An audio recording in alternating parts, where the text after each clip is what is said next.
Oh, hey there.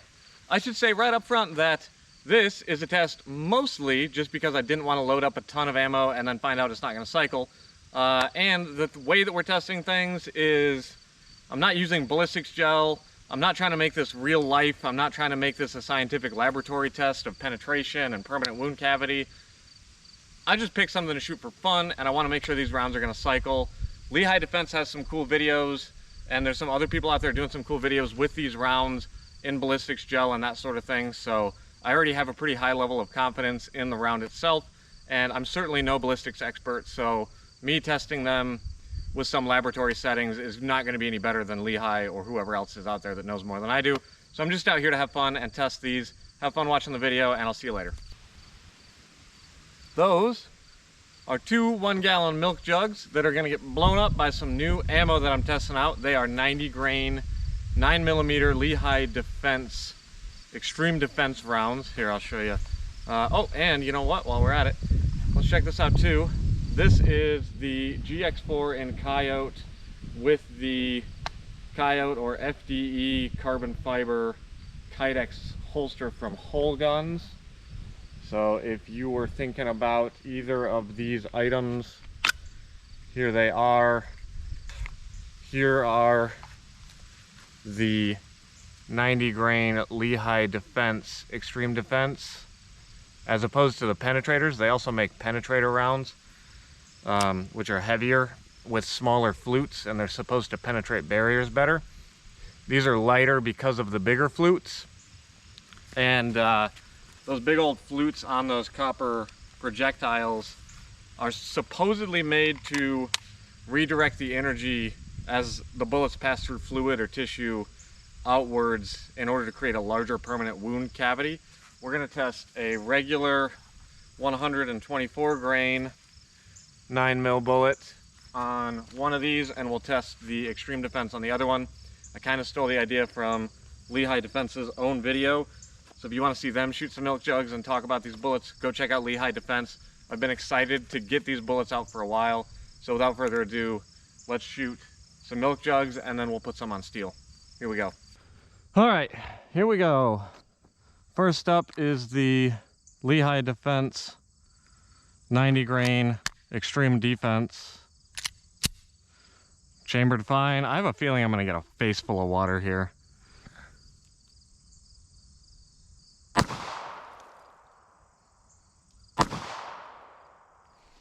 Okay. Shooting fine. Not mad about that. Let's see if there's any difference compared to the 124 grain. Already got bit by a mosquito since I've been out here, so I dropped the mag out. Got one bullet because I got the other Lehigh Defense ones in the other mag. Just gonna drop that in there, drop the slide. Try not to miss on the right side this time. Okay, so there's a little bit of a difference there. Also, the slide didn't lock because there's no mag in there, so in case you were gonna complain about that. All right, this one on the left was the one that I hit with the 90 grain Lehigh Defense. This one I shot after it. This is the second shot. There was a little water left down there, so I thought maybe it'd do something cool. It didn't really. The first shot hit, ooh, I hear something rattling. I wonder if it caught the bullet. First shot hit over here on the right side because I suck. But you can see that it split the crap out of the entire seam here.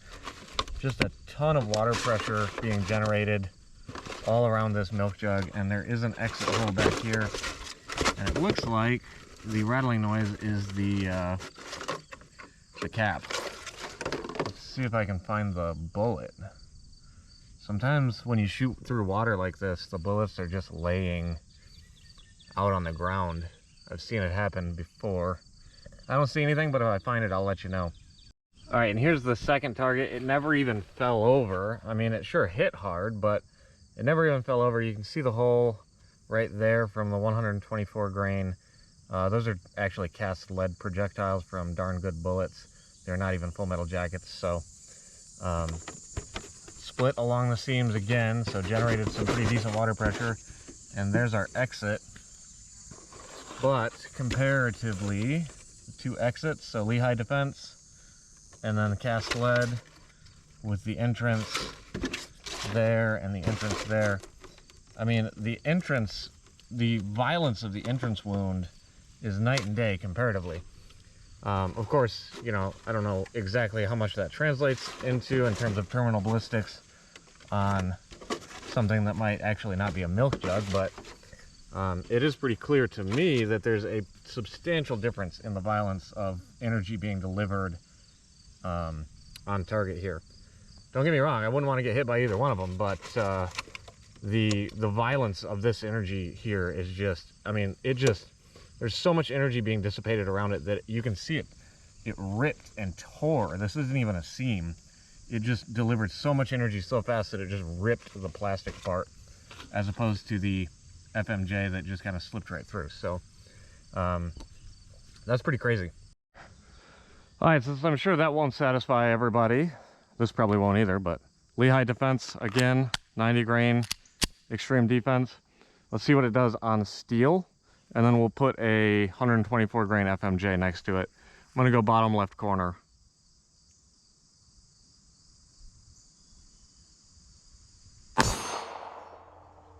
Okay. Wow, it's just ringing like crazy out there. Let's pull the next one out. Drop this one in. There we go. Okay, FMJ impact, we'll go dead center because I know these don't damage the target. Okay. So this one right here is the 124 grain cast lead bullet from Darn Good Bullets. And then this one down here is the 90 grain solid copper Xtreme Defense from Lehigh Defense. No texturing. I was kind of worried that the solid copper might do some damage to the target, but none at all. And then the 124. So you can see a major difference. Like this one clearly stayed in one piece. This one clearly fractured and sent projectiles everywhere. I wonder if it's down here. See if I can find a big shiny piece of copper down here. I mean, this is what the lead ones look like. Oh, I guess that's a jacketed FMJ, but here we go. There's a cast lead one right there. They just kind of turn into these like big flat mushrooms, but I don't see an all copper projectile laying down here. Maybe I'll find one day. All right, well, I don't know what that test really says, but last test is to fire a couple consecutively and make sure they cycle. All right, I don't even know how many I have left. I loaded 8 originally, and I think I've shot 2, so I should have 6 of the Lehigh Defense left. No, I shot 3, so I got 5 left. Here we go.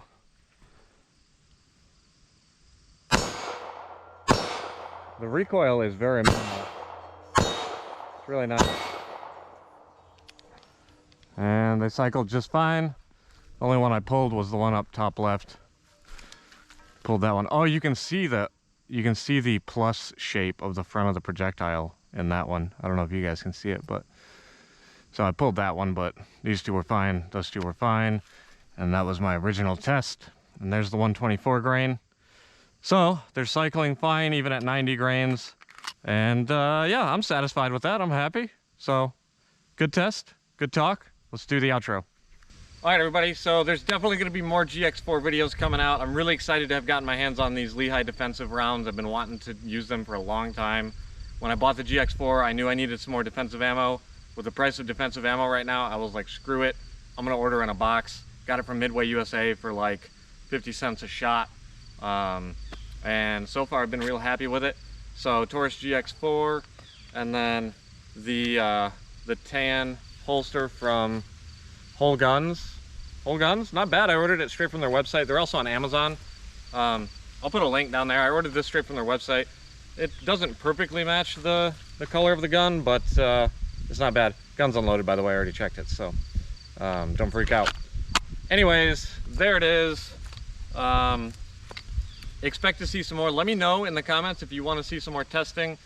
I'd be happy to have an excuse to shoot some fun stuff with those Lehigh defensive rounds. Mostly I wanted to get out here and make sure that I wasn't going to load up a bunch that weren't going to cycle.